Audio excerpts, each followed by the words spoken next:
नमस्कार, मी अविनाश जाधव, मनसे ठाणे पालघर जिल्हाध्यक्ष। मी ठाणे महानगरपालिकेत आहे आणि आता मी ठाणे महानगरपालिकेच्या आयुक्तांची भेट घेते।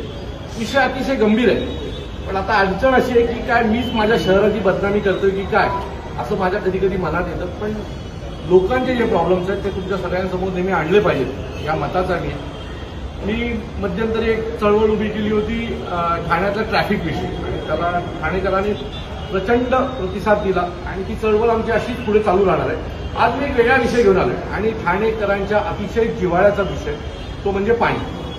ठाणे हे अतिशय छोटं शहर आहे, म्हणजे बाकी मुंबईसारखं पसरलेलं किंवा पुण्यासारखं पसरलेलं असं काही मोठं शहर नाही। आमचं ठाणे शहर हे तुम्ही टोल नाका सोडलात की खारेगावला संपतं आणि इकडनं घोडबंदरला कासारवडवलीपासून ते ठाण्याच्या मुंब्रा खाडीपर्यंत जाऊन संपतं। एवढं छोटं शहर असताना देखील ब वर्गाची ठाणे महानगरपालिका तिचं बजेट 4,000च्या वरती आहे, ती लोकांना पाणी देऊ शकत नाही। आणि खरंच पाणी नाहीये का असा विषय नाहीये, पाणी आहे पण पाणी विकलं जातं। ठाण्यात टँकर माफिया सक्रिय आहे असं माझं आता मत आहे आणि ते तुम्हाला पुढे कळेल मी का म्हणतोय।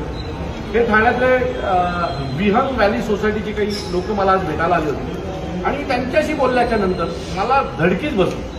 तुम्हाला माहिती आहे का ते ठाण्यात 2 महिन्याचं टँकरचं बिल किती भरतात? तर ते 2 महिन्याचं टँकरचं बिल भरतात 13 लाख रुपये। हे 13 लाख रुपयाचं बिल आहे। त्यांच्या बाजूला असलेली बिल्डिंग काय रोजा बेला त्यांचा एक रोजा गार्डन त्यांचा एक सदस्य आम्हाला आता इथं भेटला होता, ते तर 45 लाख रुपये बिल भरतात पाण्याचे। मला कळत नाही आणि आता हा पाणी येतं कुठलं? तर तुम्हाला माहिती काय पाणी येतं कुठलं? हे टँकर माफिया ठाणे महानगरपालिकेकडनंच हे पाणी विकत घेतात आणि ते ह्याला विकतात। माझं मत आहे मग पाईपलाईन कशाला टाकलात तुम्ही? पाईपलाईनवर कशाला खर्च केलात? जे पाणी पाईपलाईननी जायला पाहिजे होतं ते पाणी टँकर माफिया टँकरने विकत घेतात आणि त्याचा खर्च किती आहे? तर 2,500 ते 3,000 रुपये एका टँकरचा खर्च आहे। तो मला असं वाटतंय की ठाण्यामध्ये प्रचंड मोठ्या प्रमाणात टँकर माफिया हा पाण्याचा व्यवसाय करतोय। ठाण्यातला घोडबंदर रोड हा ऑलरेडी ट्रॅफिकमुळे आणि तिथल्या खड्ड्यांमुळे त्रासलेला आहेच, पण त्याच्यासोबत आणखी एका मोठ्या गोष्टीने त्रासलेला आहे, ते म्हणजे टँकर माफिया। ठाणे टँकर माफियांचं शहर तयार होतंय का असा प्रश्न आज माझ्या समोर आलेला आहे। कारण जर एक बिल्डिंग 13, 14 लाख रुपये भरत असेल, दुसरी बिल्डिंग 35-40 लाख रुपये भरत असेल, तर अशा अनेक बिल्डिंग आहेत। हिरानंदानी किती पैसे भरत असेल? मग हिरानंदानी मिडोस किती पैसे भरत असेल?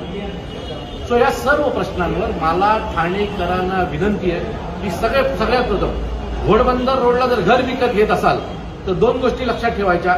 एक तर तुम्हाला चेक नाक्यापासून तुमच्या घरी जायला 1.5 ते 2 तास लागणार आहे आणि दुसरं तुम्हाला पाणी ठाणे महानगरपालिकेकडनं काही माफियांकडनं विकत घ्यावं लागणार आहे।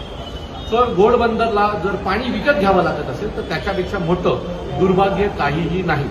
सो याच्या बाबतीमध्ये आयुक्तांना आता आम्ही भेटलोय आणि आयुक्तांनी आम्हाला शब्द दिलाय की पुढच्या 2 ते 3 दिवसामध्ये ते घोडबंदरच्या सर्व मोठ्या सोसायट्या तसेच अधिकारी वर्ग यांचा एक मीटिंग आयोजित करणार आहे आणि त्या मीटिंगमध्ये याच्या बाबतीतला निर्णय घेईल। आयुक्तांनी मला हे पण सांगितलं की आमचंच कुणपण कुठेतरी शेत खातंय असं आता वाटतंय। त्याच्या मागचं कारण आहे जर पाणी लोकांना मिळत नाहीये आणि टँकरवाल्यांना मिळतंय याचा अर्थ काहीतरी गोळबाळ आहे। पाणी जर लोकांना पण मिळालं नसतं आणि टँकरवाल्यांना पण मिळालं नसतं तर आम्ही टंचाई आहे असं समजलो असतो, पण तसं कुठेही दिसून येत नाहीये।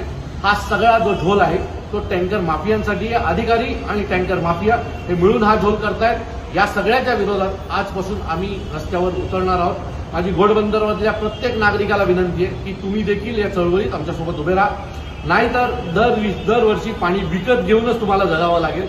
एवढं तुर्तास सांगतो। जय हिंद, जय महाराष्ट्र।